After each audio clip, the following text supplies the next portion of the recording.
taxable event and scope of supply,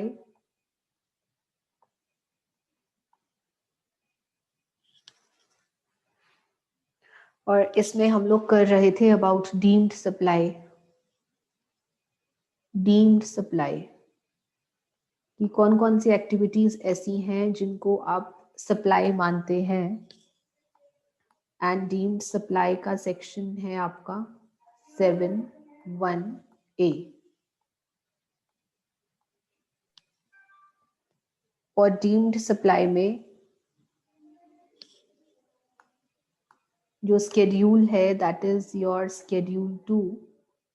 schedule 2 में कुछ activities mentioned हैं जिनको आप सप्लाई मानते हैं, और स्केड्यूल 5 में आपकी 5 एक्टिविटीज हैं जो हमने उस दिन स्टार्ट कर दी थी। First is transfer, second is land and building, third is treatment और process,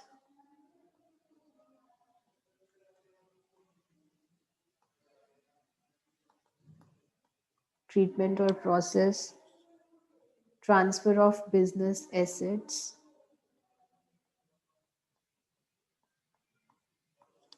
and transactions specifically called supply of service। इसमें हम ये सब कर चुके हैं, transfer, land and building, treatment process and transfer of business assets. और सप्लाई ऑफ सर्विस जो था हम डिस्कस कर रहे थे। तो ऐसा करते हैं, क्विक रिवीजन करते हैं, देखते हैं लास्ट क्लास में क्या किया था। लास्ट क्लास की स्लाइड्स खोल लेते हैं।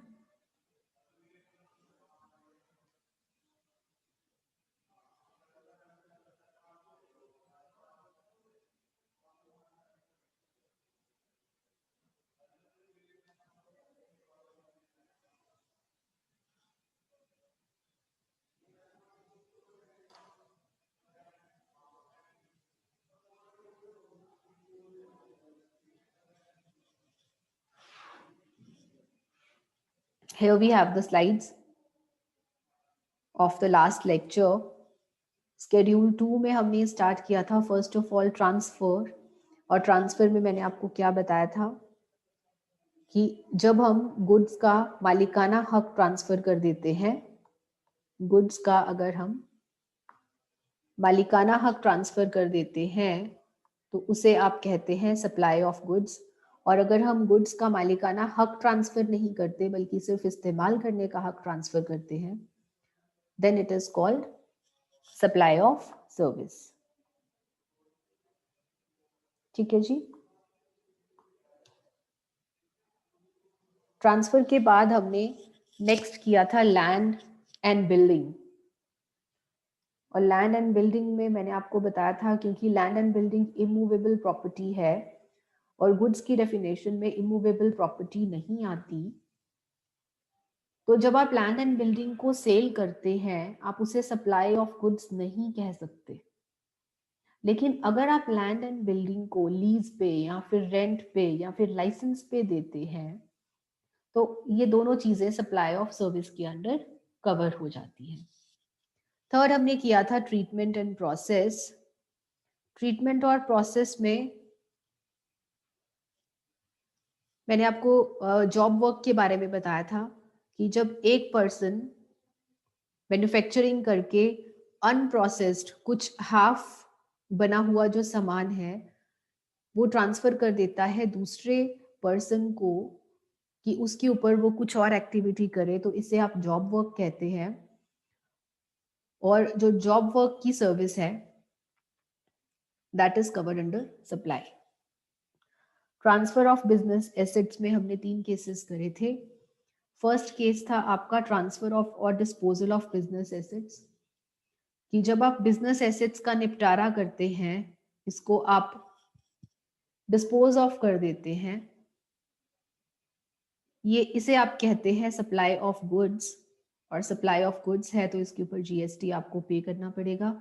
इसमें दूसरा केस हमने किया था business goods for private use. आप बिजनेस की गुड्स को यूज कर रहे हैं, अगर प्राइवेट इस्तेमाल के लिए, घर के इस्तेमाल के लिए यूज कर रहे हैं, तो एक तरह से ये सप्लाई ऑफ सर्विस है, इसके ऊपर जीएसटी लगेगा। देन थर्ड केस किया था कि जब आप अपना बिजनेस बंद करते हैं और बिजनेस की डीरजिस्ट्रेशन करते हैं, तो उस टाइम पे आपका जो क्लोजिंग स्टॉक पड़ा होता है वो सप्लाई ऑफ गुड्स के अंडर कवर हो जाता है।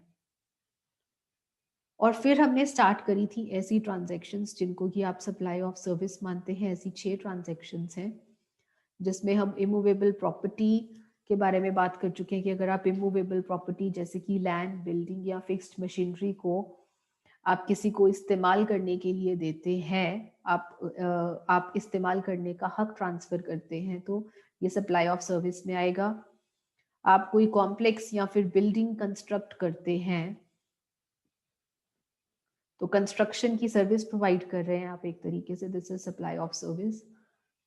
अगर आप इंटेलेक्चुअल प्रॉपर्टी राइट्स को ट्रांसफर कर रहे हैं, इंटेलेक्चुअल प्रॉपर्टी राइट्स का मतलब मैंने आपको क्या बताया था कि आपने कोई इन्वेंशन करी है, आपकी क्रिएशन ऑफ माइंड है कोई चीज, तो इसके लिए आप पेटेंट या फिर कॉपीराइट ले लेते हैं, इसको आप आईपीआर बोलते हैं, इंटेलेक्चुअल प्रॉपर्टी राइट। और जब आप अपनी इस रचना को किसी को इस्तेमाल करने के लिए देते हैं तो इसे आप कहते हैं supply of service. For example, आपने कोई फिल्म या मूवी बनाई थी और आपने उसका कॉपीराइट थिएटर्स को ट्रांसफर कर दिया, तो आप अपने कॉपीराइट को इस्तेमाल करने का हक दे रहे हैं, this comes under supply of service. और उसके बाद हमने किया था डेवलपमेंट या design of information technology software. आप किसी भी तरीके का सॉफ्टवेयर बनवाते हैं कहीं से, तो ये सर्विस जो आपको प्रोवाइड करता है दैट कम्स अंडर सप्लाई। ये 4 पॉइंट्स हमने किए थे अंडर सप्लाई ऑफ सर्विस। और इसके बाद हमारे यहाँ पर 2 पॉइंट्स और रहते हैं सप्लाई ऑफ सर्विस में, जो कि क्या है देखते हैं।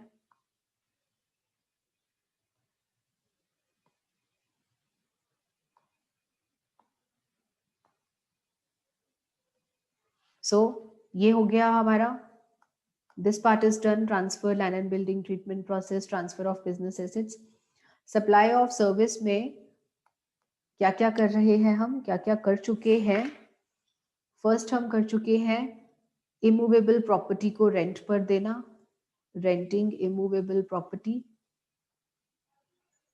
अगर आप इमूवेबल प्रॉपर्टी को रेंट पर देते हैं तो that is supply of service. Second is, अगर आप कोई कंस्ट्रक्शन सर्विस प्रोवाइड कर रहे हैं, आप कंस्ट्रक्शन कर रहे हैं किसी कॉम्प्लेक्स की या फिर किसी बिल्डिंग की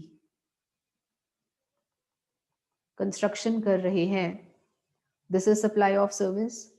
उसके बाद हमने आईपीआर वाला पॉइंट किया था, इंटेलेक्चुअल प्रॉपर्टी राइट्स को आप ट्रांसफर कर रहे हैं, सप्लाई ऑफ सर्विस है। अगर आप इंफॉर्मेशन टेक्नोलॉजी का सॉफ्टवेयर किसी को बना के दे रहे हैं, that is supply of service. इसमें जो 2 चीजें और आती हैं वो डिस्कस करते हैं अब। 5th पॉइंट है इसका, this is first, this is second, third and fourth, ये हमने लास्ट क्लास में कर लिए थे cover. Now comes the 5th point, supply of service में और क्या आता है, agreement. Agreement to refrain from, agreement to refrain from। refrain का मतलब क्या होता है, कुछ ना करना, कुछ ना करना। आप किसी से एग्रीमेंट करते हैं कुछ ना करने के लिए, किसी से वादा करते हैं कि मैं प्रॉमिस करता हूं कि मैं ऐसा नहीं करूंगा, अगर आप मुझे इसके बदले में कुछ पेमेंट करें, तो that also comes under supply of service. For example, ये है ए और ये बी है। ए का आइसक्रीम मैन्युफैक्चरिंग का बिजनेस है, ये आइसक्रीम मैन्युफैक्चर करता है। और साथ ही साथ ये जो बी है ये इस ऑर्गेनाइजेशन में एक एम्प्लॉई है, ए के पास एक एम्प्लॉई लगा हुआ है और ए को शक है कि बी जब ये जॉब छोड़ के जाएगा तो कहीं बाहर जाके आइसक्रीम मैन्युफैक्चरिंग का काम शुरू ना कर दे और ए को कंपटीशन देना ना शुरू कर दे। इसलिए ए क्या करता है, बी को नॉन कम्पीट फीस देता है। What is non compete fees? Non compete fees मतलब कंपटीशन ना करने के लिए जो पेमेंट दी गई हो, कंपटीशन ना करने के लिए जो पेमेंट की जाती है उसे आप नॉन कम्पीट फीस कहते हैं। तो बी जो है वो ए के अंडर एम्प्लॉय लगा हुआ है और ये एम्प्लॉय ये बिजनेस छोड़ के जा रहा है। ए को डर है कि कहीं बी बाहर जाके ऐसा ही एक प्लांट ना लगा ले, तो इससे क्या होगा कि जो बी है वो ए को कंपटीशन दे सकता है। तो ए बी को क्या कहता है कि मैं तुम्हें 10 लाख रुपए देता हूं, 10 लाख रुपए नॉन कम्पीट फीस देता हूं, तुम आने वाले 5 साल के लिए मेरे वाला बिजनेस नहीं करोगे, आइसक्रीम मैन्युफैक्चरिंग का बिजनेस नहीं करोगे। तो ये जो फीस है इसके ऊपर जीएसटी लगेगा क्या? इसको आप सप्लाई में मानेंगे? Yes, this is known as, this non compete fees is known as supply of service. समझ रहे हैं? तो जो बी है वो एग्री कर रहा है ए के साथ कुछ ना करने के लिए कि हाँ भाई मैं तुम्हारे साथ कंपटीशन नहीं करूंगा। सो कुछ ना करने के लिए अगर कोई एग्रीमेंट किया जाए तो वो आपका आता है कहाँ पर?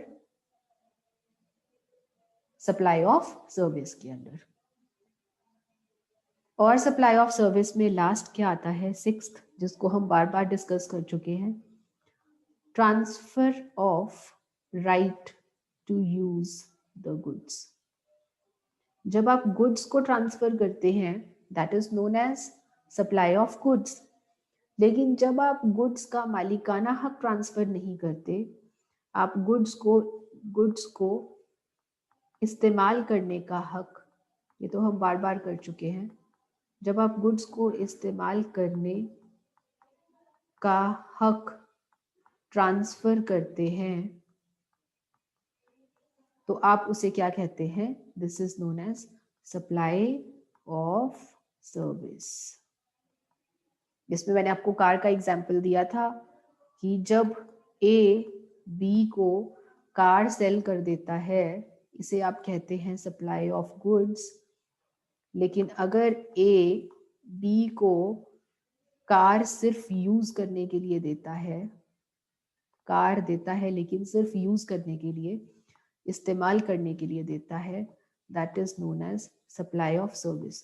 तो यहाँ पे हम किस पॉइंट की बात कर रहे हैं? यहाँ पे हम इस पॉइंट की बात कर रहे हैं कि अगर आप किसी भी तरह का कोई जो गुड्स हैं वो किसी को इस्तेमाल करने के लिए देते हैं तो वो सप्लाई ऑफ सर्विस के अंदर आता है।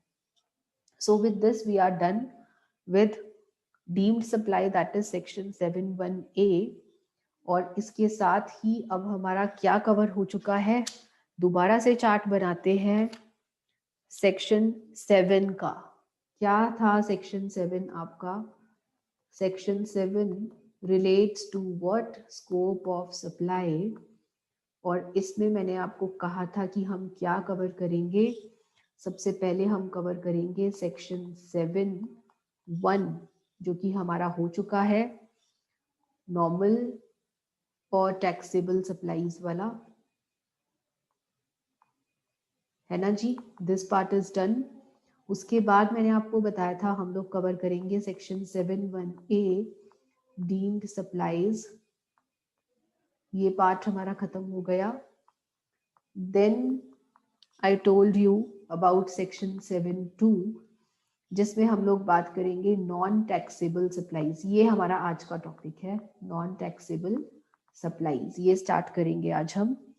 और उसके बाद हमारा एक और रह जाएगा, that is section 7(3) declared supply. और नॉर्मल एंड टैक्सेबल सप्लाईज में सेक्शन 7(1) में हमने क्या क्या किया था, झटपट रिवाइज कर लेते हैं। हमने किया था सेक्शन 7(1)(a), सेक्शन 7(1)(a) जिसमें हमने बात करी थी सप्लाईज मेड फॉर कंसीडरेशन, जिसके बदले में कुछ दिया गया हो। सेक्शन 7(b) किया था हमने इंपोर्ट ऑफ सर्विसेज का, और सेक्शन 7(1)(c) किया था हमने विदाउट कंसीडरेशन वाला, सप्लाईज मेड विदाउट कंसीडरेशन, है ना जी। ये करने के बाद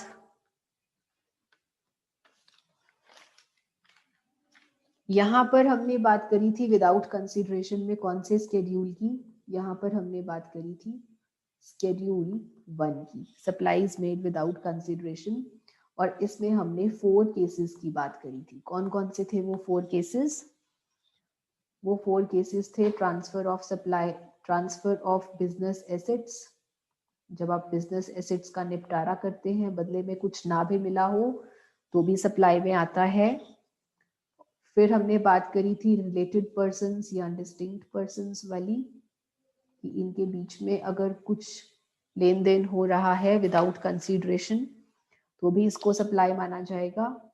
तीसरी बात हमने करी थी प्रिंसिपल और एजेंट वाली, और लास्ट हमने बात करी थी import from related persons, import from related persons. ये 4 पॉइंट्स हमने इसके अंडर कवर किए थे। और कंसीडरेशन, फॉर कंसीडरेशन में हमने 2 कंडीशंस करी थी, और वो 2 कंडीशंस कौन सी थी कि फॉर बिजनेस पर्पस, आप बिजनेस के दौरान कर रहे हैं या बिजनेस को बढ़ाने के लिए कर रहे हैं, और कंसीडरेशन के लिए कर रहे हैं। ये 2 कंडीशंस हमने यहां पर करी थी। 7(1)(c) करने के बाद हमने डीम्ड सप्लाई स्टार्ट किया था, और डीम्ड सप्लाई में सेक्शन 7(1)(a) में हमने डिस्कस किया किस बारे में, हमने डिस्कस किया ऐसी एक्टिविटीज के बारे में जो कि स्केड्यूल 2 में मेंशन्ड है, और यहाँ पे हमने 5 केसेस करे। ठीक है जी।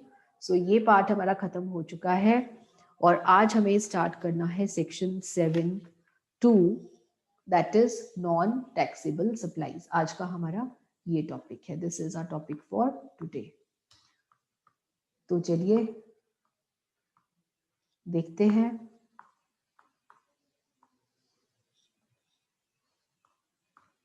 सेक्शन 7(2), सेक्शन 7(2) है नॉन टैक्सेबल सप्लाईज। ऐसी कौन सी सप्लाईज हैं जो सप्लाई की डेफिनेशन में तो आती हैं लेकिन उनके ऊपर टैक्स नहीं लगेगा। ऐसी सप्लाईज जो कि सप्लाई की डेफिनेशन में तो आती हैं लेकिन उनके ऊपर टैक्स नहीं लगेगा। तो यहाँ पर आपके 2 पार्ट्स हैं। सबसे पहले तो एक्टिविटीज इन स्केड्यूल 3, यहाँ पर आ गया आपका स्केड्यूल 3। ऐसी एक्टिविटीज जो स्केड्यूल 3 में मेंशन्ड है, इनके ऊपर आपको टैक्स पे नहीं करना। सप्लाई तो है लेकिन नॉन टैक्सेबल सप्लाई है। This is your section 7(2)(a), और उसके बाद हम करेंगे section 7(2)(b), activities undertaken, activities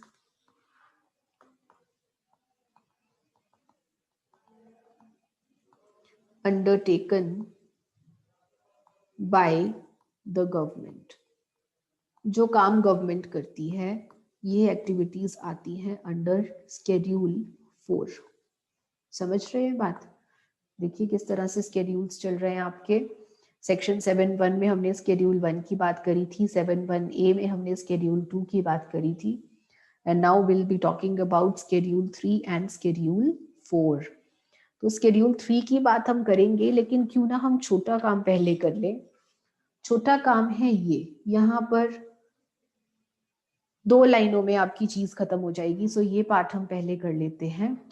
section 7(2)(b) क्या कहता है, वो एक्टिविटीज जो कि सेंट्रल गवर्नमेंट या फिर स्टेट गवर्नमेंट या फिर लोकल अथॉरिटीज क्या होती हैं बेटा, ये जो विलेज लेवल पे बॉडीज होती हैं या फिर आपकी म्यूनिसिपल कमेटी, म्यूनिसिपल कॉरपोरेशन और विलेज लेवल पे जो पब्लिक अथॉरिटीज, लोकल अथॉरिटीज होती हैं, वो सब यहाँ पर आती हैं।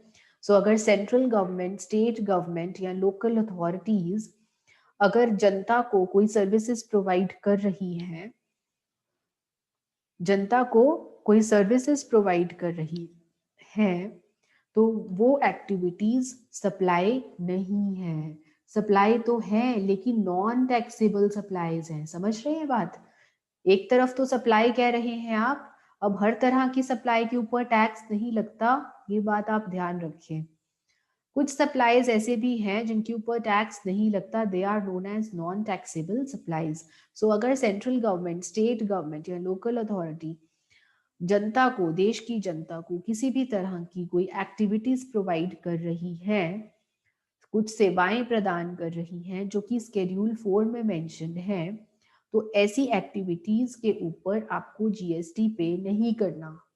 ठीक है, क्या एक्टिविटीज है वो आप खुद ही देखेंगे कि हाँ जी आप इनके ऊपर जीएसटी पे नहीं करते। फॉर एग्जाम्पल, गवर्नमेंट पासपोर्ट बनाती है आपके लिए, गवर्नमेंट आपके लिए वीजा लगवाती है, गवर्नमेंट आपको ड्राइविंग लाइसेंस देती है बनाकर, और गवर्नमेंट किसी के जन्म पे बर्थ सर्टिफिकेट देती है और किसी की डेथ पर डेथ सर्टिफिकेट इशू करती है।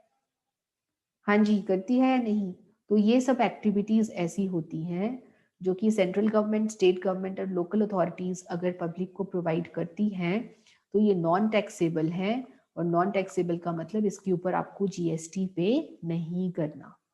ठीक है जी, अब छोटा पार्ट हो गया तो अब मोटा पार्ट पकड़ते हैं। मोटा पार्ट क्या है? स्केड्यूल 3। अब स्केड्यूल 3 में क्या क्या लिखा है? स्केड्यूल 3 में बेटा आपके पता है कितनी सर्विसेज हैं? There are 8 items in schedule 3। कितने आइटम्स हैं यहाँ पर? वी हैव 8 आइटम्स, 8 केसेस हैं जो आपको यहाँ पर करने हैं। देखते हैं क्या क्या है। स्केड्यूल 3, स्केड्यूल 3 सेक्शन कौन सा है? Section 7(2)(a). क्या कहता है स्केड्यूल 3? स्केड्यूल 3 की जो फर्स्ट आइटम है वो क्या है? Services by employer to the employee. Services by employer to services by employee to employer, by employee to employer. अब भाई आप जॉब करते हैं, जहाँ पे आप जॉब करते हैं आपको सैलरी मिलती है वहां से, तो जो एम्प्लॉय है वो एम्प्लॉयर को सर्विसेज प्रोवाइड कर रहा है, लेकिन क्या कभी भी आपकी सैलरी के ऊपर जीएसटी लगता है? नो, सैलरी के ऊपर जीएसटी नहीं लगता। सो अगर दो लोगों के बीच में एम्प्लॉय और एम्प्लॉयर वाला रिलेशनशिप है तो वहां पर जीएसटी नहीं लगेगा। ठीक है जी, this is non taxable supply, GST नहीं लगेगा। Next is services by court और tribunal, high court, supreme court या फिर डिस्ट्रिक्ट कोर्ट्स। कौन कौन से कोर्ट्स? डिस्ट्रिक्ट लेवल के जो कोर्ट्स होते हैं, या फिर हाई कोर्ट, या फिर सुप्रीम कोर्ट। तो ये जो कोर्ट्स हैं, ये जो अदालत हैं, ये जो भी सर्विसेज प्रोवाइड करती हैं आपको, इसके ऊपर किसी भी तरह का कोई जीएसटी नहीं लगता। Next is what? functions by specified persons, functions by specified persons। अब स्पेसिफाइड पर्सन्स, निर्धारित व्यक्ति, कौन से हैं ये निर्धारित व्यक्ति? भाई ये निर्धारित व्यक्ति हैं 3। पहला क्या है? Members of parliament, members of parliament या फिर मेंबर्स ऑफ लेजिस्लेटिव असेंबली। भाई ये नहीं सुना तो ये तो सुना होगा, एमपी और एमएलए। मेंबर ऑफ पार्लियामेंट को हम एमपी कहते हैं और मेंबर ऑफ लेजिस्लेटिव असेंबली को हम कहते हैं एमएलए। तो ये जो एमपीज और एमएलएज हैं, ये जो भी अपने फंक्शंस परफॉर्म करते हैं, जो भी कार्य करते हैं, व्हाट इज फंक्शन, जो भी कार्य करते हैं, इनके कार्यों के ऊपर कोई भी जीएसटी पे नहीं करना होता। Then is duties performed by persons holding constitutional posts। Constitutional posts कौन सी होती हैं? आपके जो संविधान में, कॉन्स्टिट्यूशन में मेंशन्ड है, जैसे कि प्राइम मिनिस्टर की कॉन्स्टिट्यूशनल पोस्ट है, संवैधानिक पोस्ट है। वाइस प्रेसिडेंट, इंडिया का वाइस प्रेसिडेंट या फिर इंडिया का प्रेसिडेंट, ये लोग जो भी ड्यूटीज परफॉर्म करते हैं, इसके ऊपर इनको जीएसटी पे नहीं करना होता। Then is body established by government. सरकार अगर किसी तरह की कोई ऑर्गेनाइजेशन बनाती है, जैसे कि नीति आयोग या फिर ऐसी किसी भी तरह की कोई बॉडी अगर गवर्नमेंट ने बनाई है, तो ये इनके ऊपर किसी भी तरह का जीएसटी नहीं लगता। सो क्या क्या किया अब तक हमने? स्केड्यूल 3 में अगर एम्प्लॉय एम्प्लॉयर का रिलेशनशिप है, एम्प्लॉय एम्प्लॉयर को कोई सर्विसेज प्रोवाइड कर रहा है, ऐसी सर्विसेज के ऊपर जीएसटी नहीं लगता। कोई भी ऐसी सर्विस जो कोर्ट या ट्रिब्यूनल प्रोवाइड कर रहा है, उसके ऊपर जीएसटी नहीं लगेगा। स्पेसिफाइड पर्सन्स अगर किसी तरह का कोई कार्य कर रहे हैं, जीएसटी नहीं लगेगा। इसमें आपके 3 पार्ट्स आते हैं। एमपीज एमएलएज को जीएसटी पे नहीं करना पड़ता। कॉन्स्टिट्यूशनल पोस्ट्स पे जो लोग बैठे हैं उनको जीएसटी पे नहीं करना पड़ता। और अगर किसी भी तरह की कोई बॉडी जो कि गवर्नमेंट ने बनाई है, सरकार ने बनाई है, इनके ऊपर जीएसटी नहीं लगता। ये 3 हो गए। हमारे पास कितने आइटम्स हैं? 8। अब तक हमने 3 आइटम्स करे हैं, थर्ड के 3 पार्ट्स हैं। ठीक है, अब हम करते हैं 4th part. What is 4th part? Services of funeral, burial etcetera. क्या होता है भाई? फ्यूनरल, बरियल क्या होता है? दीज आर ऑल अंतिम संस्कार।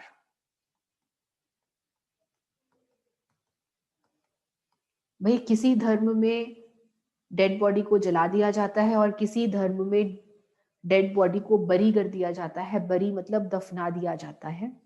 सो अंतिम संस्कार से रिलेटेड किसी भी तरह की सर्विसेज अगर प्रोवाइड करी जाती हैं, तो इनके ऊपर किसी भी तरह का जीएसटी नहीं लगता। Next is sale of land and building. भाई ये बात तो हम पहले भी कर चुके हैं, क्योंकि जो लैंड एंड बिल्डिंग है वो इमूवेबल प्रॉपर्टी में आती है।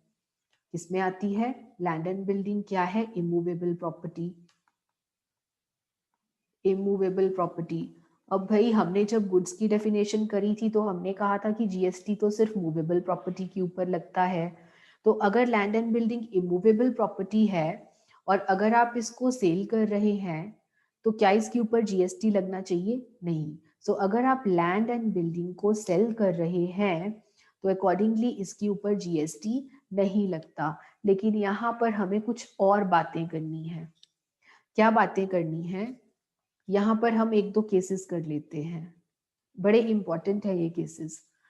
देखिए, अगर तो आप लैंड या बिल्डिंग, अगर आप बिल्डिंग को सेल कर रहे हैं, बिल्डिंग की बात करते हैं। देखिए, अगर लैंड को सेल कर रहे हैं तो लैंड को सेल करने पे, लैंड बेचने के ऊपर जीएसटी नहीं लगेगा, क्योंकि लैंड इज इमूवेबल प्रॉपर्टी।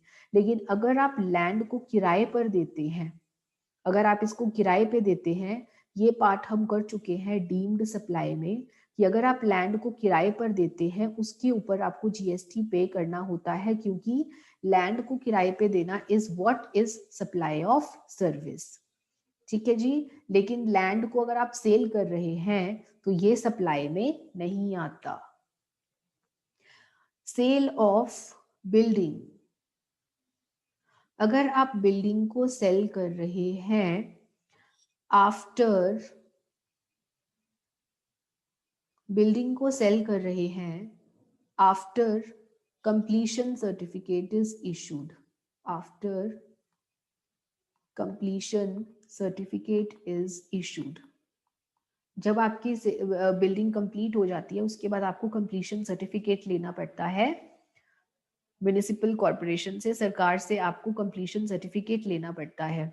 सो अगर आप बिल्डिंग को सेल कर रहे हैं कंप्लीशन सर्टिफिकेट लेने के बाद, तो ये एक तरह से हो गया what, this is sale of building, क्योंकि आप कंप्लीशन सर्टिफिकेट लेने के बाद आप सेल कर रहे हैं, this is sale of building.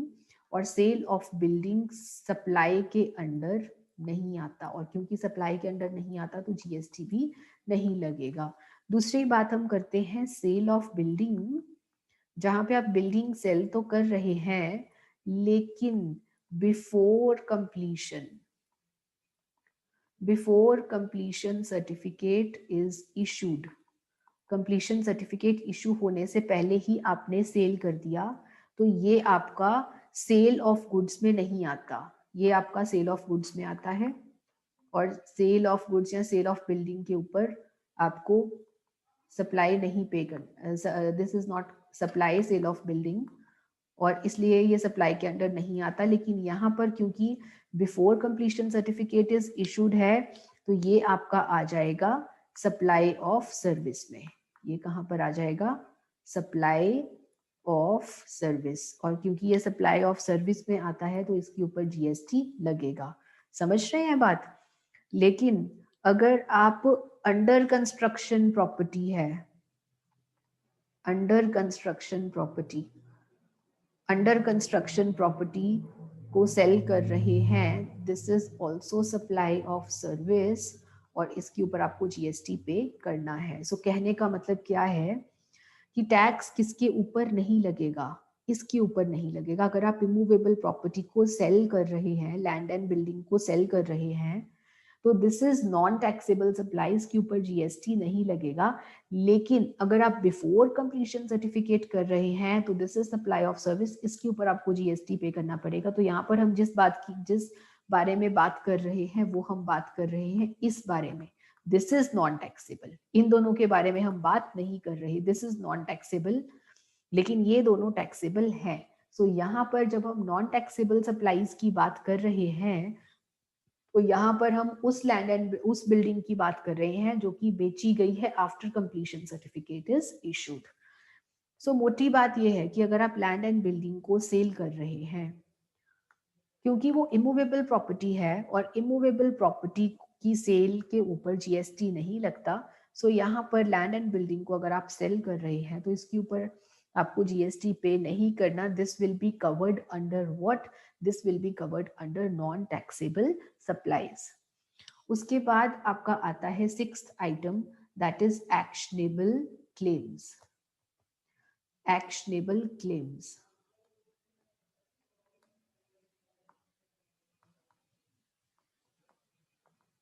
ठीक है जी, करेंगे ये point discuss in the next session. ऐसा करते हैं, रिवाइज कर लेते हैं फटाफट, अभी हमारे पास इतना टाइम नहीं है कि मैं आपके साथ अगला पॉइंट डिस्कस कर सकूं। सो डीम्ड सप्लाई का पार्ट आज हमने खत्म किया। एंड डीम्ड सप्लाई कहाँ पर आता है, डीम्ड सप्लाई सेक्शन 7(1)(a) में आता है। और 7(1)(a) कहता है कि स्केड्यूल 2 में जो आइटम्स हैं उनको आप सप्लाई मानेंगे। और स्केड्यूल 2 में we have 5 items, transfer, land and building, treatment process. Supply of service कर रहे थे हम। सप्लाई ऑफ सर्विस में हमारे 6 पॉइंट्स हैं, जिसमें कि अगर आप इमूवेबल प्रॉपर्टी को रेंट पर देते हैं वो सप्लाई ऑफ सर्विस है। अगर आप किसी कॉम्प्लेक्स को कंस्ट्रक्ट कर रहे हैं that is supply of service. अगर आप इंटेलेक्चुअल प्रॉपर्टी राइट्स का हक ट्रांसफर कर रहे हैं that is what supply of service and information technology software को अगर आप बना रहे हैं, that is supply of service. बाकी करेंगे in the next class, we don't have any time left, so see you tomorrow.